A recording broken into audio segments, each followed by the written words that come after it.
Hello friends. ये vision है इसका 34th number full length test है। इसमें कुछ एडिशनल इन्फॉर्मेशन भी जानेंगे। पहला क्वेश्चन है कि वोट ऑन अकाउंट, कुछ स्टेटमेंट कुछ पॉइंट दिया गया, इसमें पूछा गया वोट ऑन अकाउंट के बारे में। तो फर्स्ट ऑप्शन है it seeks to obtain funds out of the contingency fund of India to incur expenditure pending the passage of the appropriation bill. और सेकंड ऑप्शन है it is a parliamentary convention and not mention in the Constitution of India. तो पहला question में कहा गया कि contingency fund of India, और second statement में कहा गया कि not mention in the Constitution of India. तो जैसा कि आप लोग पढ़े होंगे कि ये कंसोलिडेटेड फंड ऑफ इंडिया से विड्रॉ किया जाता है, और ये आर्टिकल 116 में ये क्लियरली मेंशन है कि ये आर्टिकल 116 में क्लियरली मेंशन है वोट ऑन अकाउंट के बारे में, और ये कोई कन्वेंशन नहीं है, ये क्लियरली मेंशन है आर्टिकल 116 में। तो इसमें कुछ एडिशनल इन्फॉर्मेशन ये है कि गवर्नमेंट का फाइनेंशियल ईयर स्टार्ट होता है 1 अप्रैल से 31 मार्च। 1 अप्रैल से 31 मार्च। और उसके बाद 3 तरह के डिवाइसेस होते हैं गवर्नमेंट के पास, एक full budget, vote on account और इंटरिम बजट। तो फुल बजट में एक लॉन्ग डिस्कशन होता है। लॉन्ग डिस्कशन से पहले गवर्नमेंट को खर्च करने के लिए कुछ ग्रांट की आवश्यकता होती है। फिर उसके बाद जो वोट ऑन अकाउंट होता है वो शॉर्ट टर्म पीरियड के लिए होता है, यूजुअली वो 2 मंथ के लिए होता है, और उसमें डिस्कशन की कोई ज़रूरत नहीं होती है, और एक्सपेंडिचर साइड की ही बात की जाती है, जो कि फुल बजट में एक्सपेंडिचर और रिसिप्ट दोनों की बात की जाती है, जबकि वोट ऑन अकाउंट में सिर्फ एक्सपेंडिचर की बात की जाती है। और वोट ऑन अकाउंट में किसी भी प्रकार के डायरेक्ट टैक्स से रिलेटेड न तो किसी रूल को अल्टर किया जा सकता है, ना ही चेंज किया जा सकता है, वो सिर्फ और सिर्फ फुल बजट में किया जा सकता है। और एक एंट्रीम बजट होता है। एंट्रीम बजट ये जब गवर्नमेंट लास्ट पीरियड में रहती है, जब गवर्नमेंट चेंज होने वाली रहती है या इलेक्शन होने वाला होता है, तो उस टाइम एंट्रीम बजट पास किया जाता है, और ये इसमें कोई बिग अनाउंसमेंट नहीं होता है। लेकिन एक पॉइंट जो याद रखने वाला है, इसमें एक्सपेंडिचर और रिसिप्ट दोनों की बात की जाती है। ये भी शॉर्ट टर्म का होता है, लेकिन इसमें एक्सपेंडिचर और रिसिप्ट दोनों की बात की जाती है, जबकि वोट ऑन अकाउंट में सिर्फ और सिर्फ एक्सपेंडिचर की बात की जाती है। तो ये इसमें इंपॉर्टेंट पॉइंट है। सेकंड क्वेश्चन है national policy on electronics. National policy on electronics, तो इसका फर्स्ट ऑप्शन है कि it aims to promote domestic manufacturing and export of electronic system development and maintenance for economic development to achieve turnover 100 million US dollar 2025 तक। Second है create framework for comprehensive startup ecosystem emerging technology like 5G technology, artificial intelligence etcetera. Third statement है it's six to promote research innovation in sustainable e waste management. Third fourth it's six to facilitate loans to industry at comprehensive rate for setting up और expansion of electronics manufacturing units. जो भी आप लोग पढ़ें, अब इसमें देखें कि इसको अगर आपको नहीं भी पता है तो आप इसे सही कैसे करेंगे, टेस्ट सीरीज को कैसे अटेम्प्ट करना चाहिए। जैसे फोर्थ स्टेटमेंट है, जैसे सबसे पहले फोर्थ देखते हैं। It seeks to facilitate loans to industry. जाहिर सी बात है इसमें लोन्स की बात किया जाएगा ताकि इंडस्ट्री को बूस्ट किया जाए, इकोनॉमी को डेवलप किया जाए। तो फोर्थ स्टेटमेंट सही होगा, जनरली ये स्टेटमेंट सही होता है, तो हम इसको फर्स्ट को एलिमिनेट कर सकते हैं। उसके बाद सेकेंड स्टेटमेंट देखते हैं। Third statement strict to promote research innovation in sustainable e waste management. तो सस्टेनेबल ई वेस्ट मैनेजमेंट पे जाहिर सी बात है फोकस किया जाएगा, प्रमोट किया जाएगा, रिसर्च को प्रमोट किया जाएगा, इनोवेशन को प्रमोट किया जाएगा ई वेस्ट मैनेजमेंट में। तो 3 भी करेक्ट होगा। वैसे भी अगर फर्स्ट एलिमिनेट हो जाता है तो 3 और 4 ऑलरेडी करेक्ट होगा। अब सेकेंड स्टेटमेंट देखते हैं।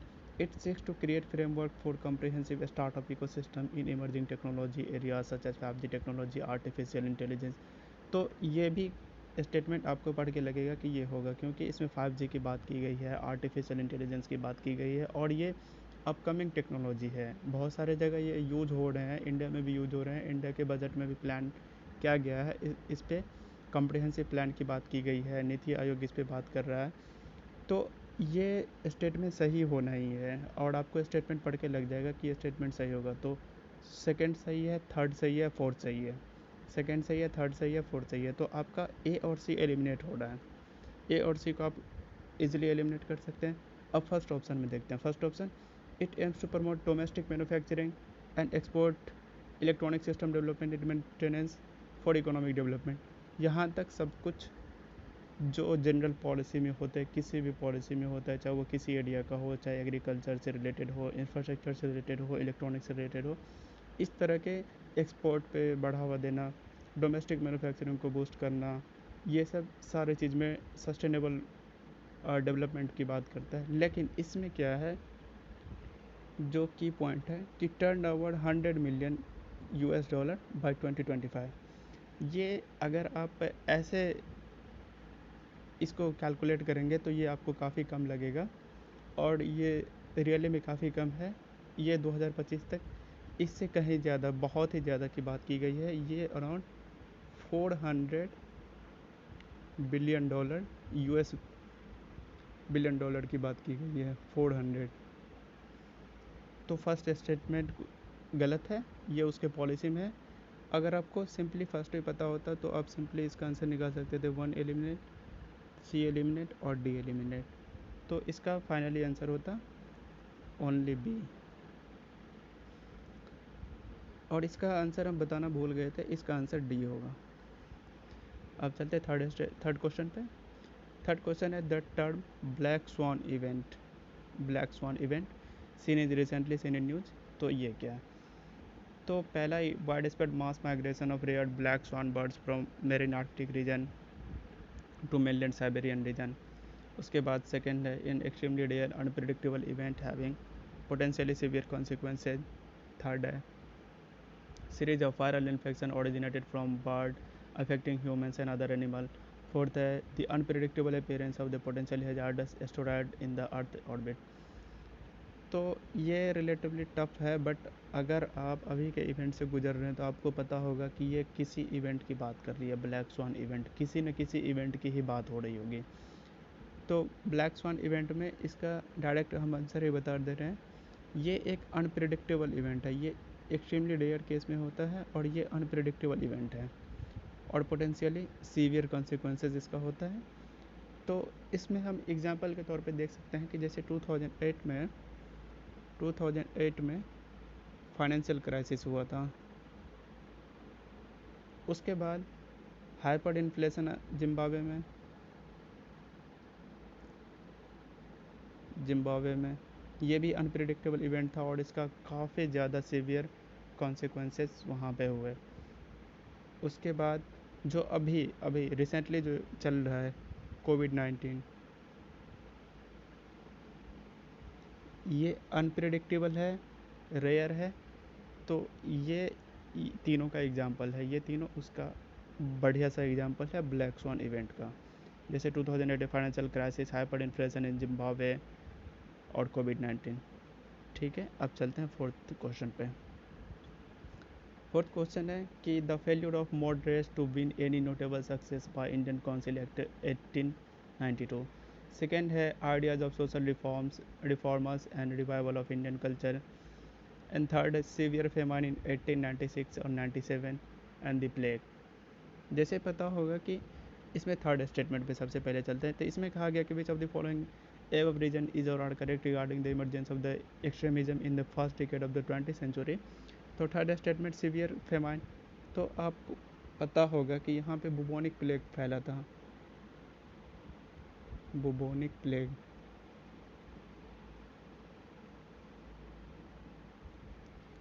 ठीक है,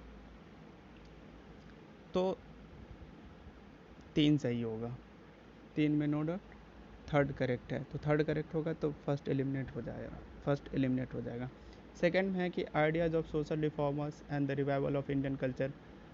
तो ये भी सही है, जैसे आप स्पेक्ट्रम में पढ़े होंगे।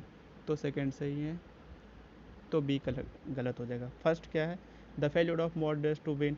फेल्यूर हो गया, मॉडरेट कुछ ज़्यादा नहीं कर पाए। बाद में 1895 के आसपास में तिलक और 1900 के पास जा कर के 1900 के पास जाकर के कई सारे रेवोल्यूशनरी ऑर्गेनाइजेशन का शुरुआत होता है, तो पहला भी सही है, तो सी इससे एलिमिनेट हो जाएगा और इसका फाइनली आंसर डी हो जाएगा। तो इस तरह से इसको भी सॉल्व कर सकते हैं। उसके बाद है fifth question, modern state had maintained vast bureaucracy and no other period of ancient history had so many officers as in modern times। तो उसके रेफरेंस में कुछ पॉइंट दिया गया, कुछ ऑफिसर्स के नाम दिए, कुछ ऑफिसर्स का पोस्ट दिया गया और उसका ड्यूटी के बारे में चर्चा किया गया। तो जैसे इसमें फर्स्ट है राजुकाज, तो राजुका। सेकेंड है सन्निधाता, तो सन्निधाता में बोला गया highest officer in charge of assessment of taxes. Third कहा गया है कि समाहर्ता, तो इसमें सामने में कहा गया है कि chief custodian of the state treasury and the store houses.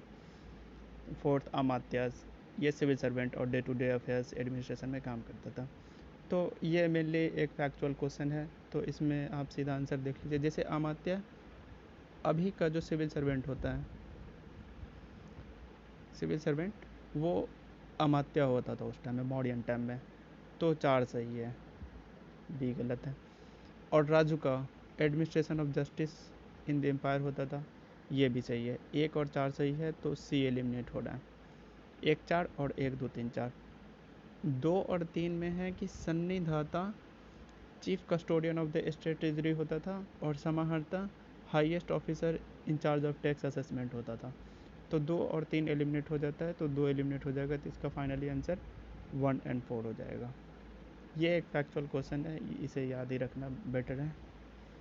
इसके बाद चलते हैं अगले क्वेश्चन पे। जैसे अगला क्वेश्चन है, which of the following is और are correct difference to preferential share. तो पहला ऑप्शन कहा गया है कि this share pay dividend at the fix rate regardless the earning of the company. उसके बाद सेकेंड है it give the preference to certain equity share holder in terms of the payment of dividend. तो preferential share में होता है कि ये इस शेयर में उसके पास कोई वोटिंग राइट नहीं होता है और ये शेयर होल्डर को कोई वोटिंग राइट प्रोवाइड नहीं किया जाता है। और ये दोनों जो स्टेटमेंट यहाँ पे मेंशन है, ये दोनों स्टेटमेंट सही है।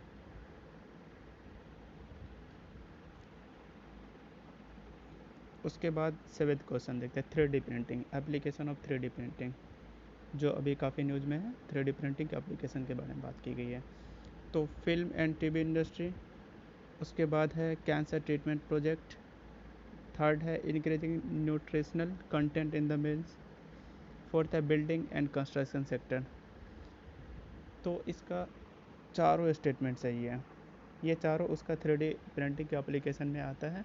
और आप इसे मेंस में भी पाई चार्ट बना के, डायग्राम बना के आप इसको मेंशन कर सकते हैं कि 3D प्रिंटिंग के ये 1 2 3 4 यानी फिल्म और टीवी इंडस्ट्री में, इलेक्ट्रॉनिक्स इंडस्ट्री में, कैंसर ट्रीटमेंट यानी मेडिकल इंडस्ट्री में, इंक्रीजिंग न्यूट्रिशनल कंटेंट यानी सोशल सेक्टर में, उसके बाद बिल्डिंग इंफ्रास्ट्रक्चर, तो ये इंफ्रास्ट्रक्चर वाले पॉइंट में आप इसको ऐड कर सकते हैं। इसमें एक इम्पोर्टेंट पॉइंट है, जैसे 3D प्रिंटिंग का एक दूसरा नाम एडिटिव मैन्युफैक्चरिंग भी होता है, एडिटिव मैन्युफैक्चरिंग। और एक ये है एडिटिव मैन्युफैक्चरिंग, इसको क्यों कहा जाता है, क्योंकि इसमें लेयर बाय लेयर इसमें आगे बढ़ाया जाता है और इसे डेवलप किया जाता है।